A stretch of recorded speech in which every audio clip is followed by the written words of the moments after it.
I'm Jack Messarra, and I am a missionary with Mesa Global.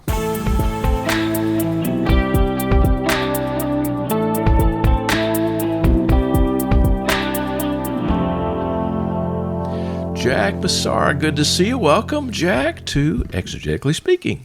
Thanks so much for having me. This will be fun. We'll enjoy this. How did you get started reading languages? Well, Dr. Capes, it's all your fault, really. All my fault. Yes, because you helped start the Biblical Languages program at Houston Baptist University. That's right, I did. Yeah. And my friend Ben, my first semester there, was like, Jack, come take this class with me. Let's take a Hebrew class, and then we can take Greek. And we did. And you were one of the first students to get through that program and do great work. Well, I certainly enjoyed it. It certainly caught on. So, yeah. And from there, you did a master's degree. I did a master's at the University of Stellenbosch, looking at Hebrew and linguistics and discourse markers. And these days, you're doing missionary stuff, and we're going to talk to you on another podcast about that at some point. All right. That sounds great. Now, you almost said discourse markers, and I cut you off. I'm sorry about that. My wife tells me not to cut people off. But anyway, I cut people off sometimes. What is a discourse marker? A discourse marker is one of those pesky little words that you don't pay much attention to when you're first learning the language. But a discourse marker is this really multivalent, usually a tiny word. It's usually at the front of a sentence or a paragraph, and it is used to help hearers or readers connect what follows with what goes before. Okay. I remember a Bible teacher years ago told me, said, when you see the word therefore, ask yourself, what's it there for? Because it's usually there to connect something. So is that a discourse marker? Therefore is a discourse marker. That's right. Exactly right. And that's one of the words we'll be looking at today. It is. Right? In Jeremiah 32. Now, discourse marker, small word, but it packs a big punch. And what kind of punch does lachain pack? That's a great question. This word lachain, it's a tricky word. If you want to turn or tap your way to Jeremiah 32, starting in verse 27, I will read here from the ESV. It says here, "Behold, I am the Lord, the God of all flesh. Is anything too hard for me?" And then here comes our word. Therefore, lachain, thus says the Lord. And what follows is a bunch of bad news. Bad news word. Okay. A bad news word. So is lachain then a bad news word? Kind of. Okay. Lachain, more than 70% of the time, it's almost always used in prophetic utterances. And more than 70% of the time, what follows is really bad news. It's like the biblical Hebrew equivalent of the Jaws theme. Oh. Dun, dun.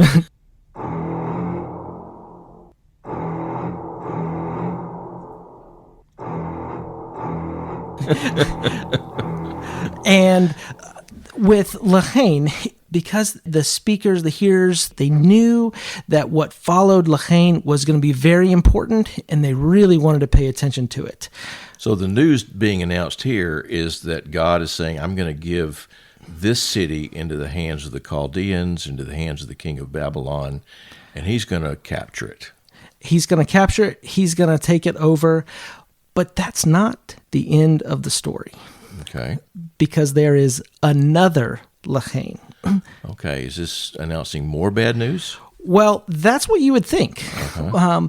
But if you keep reading, there in Jeremiah 32, you get that therefore in verse 28. The bad news comes in the last half of that verse. The city is going to be given over to the king of Babylon. And then in verse 30, it explains why. For the children of Israel and the children of Judah have done nothing but evil in my sight from their youth. And he goes on and on how they have broken the covenant with God. But that's not the end of the story, because in verse 36, we get this not one discourse marker, but two. Va'ata lahain.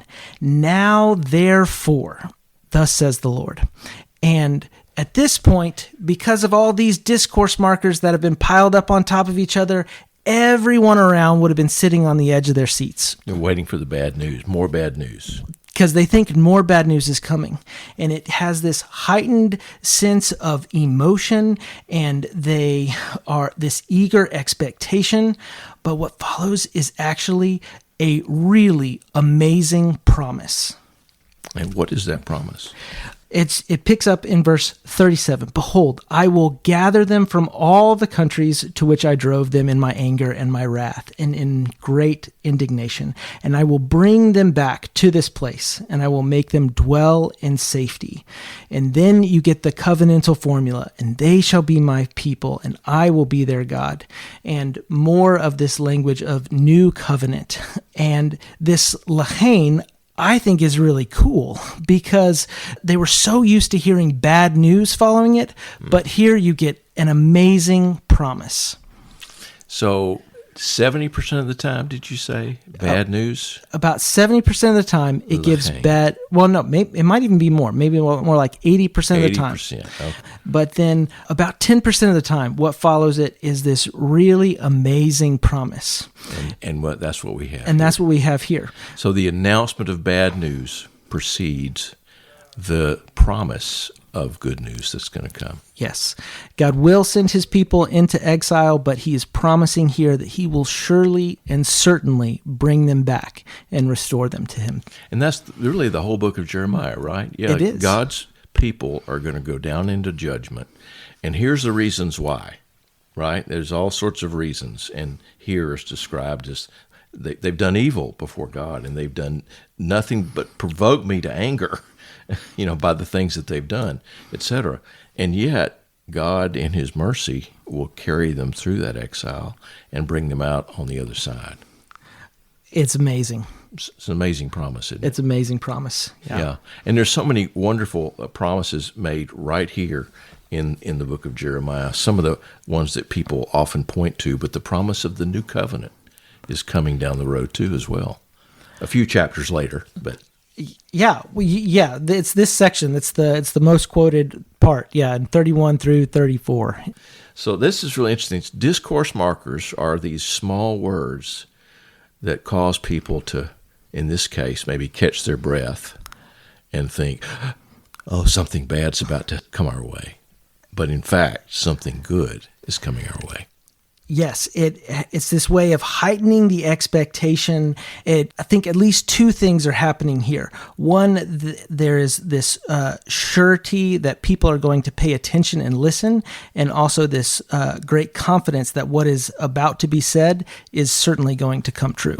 Well, that's a very fun and important reading, though, of that important text. Jack, thanks for being with us today on Exegetically Speaking. Thanks so much for having me. There are just some things you cannot get in translation. Today is a good example. Jack Messarra and his wife Lauren and their family are doing important work in the majority world. He was telling me that right now we need about 5 million trained leaders just for churches in the majority world. The field is white unto harvest. If you want to be one of those leaders, Wheaton College is the best place I know to go for the study of biblical languages. Whether you're looking for Greek or Hebrew or both, in the show notes to this podcast, you can find details on how to get started. Please get started today. We need you. Thanks to the ever-competent Kathy Capes, who helps edit these podcasts for us. Thanks to Phil Keggy for our music. And thanks to Rebecca Larson, Jesse Dugan, and John Jansma, our Wheaton-based team, for their help in producing this podcast. Until next time, I'm David Capes. Thanks for listening.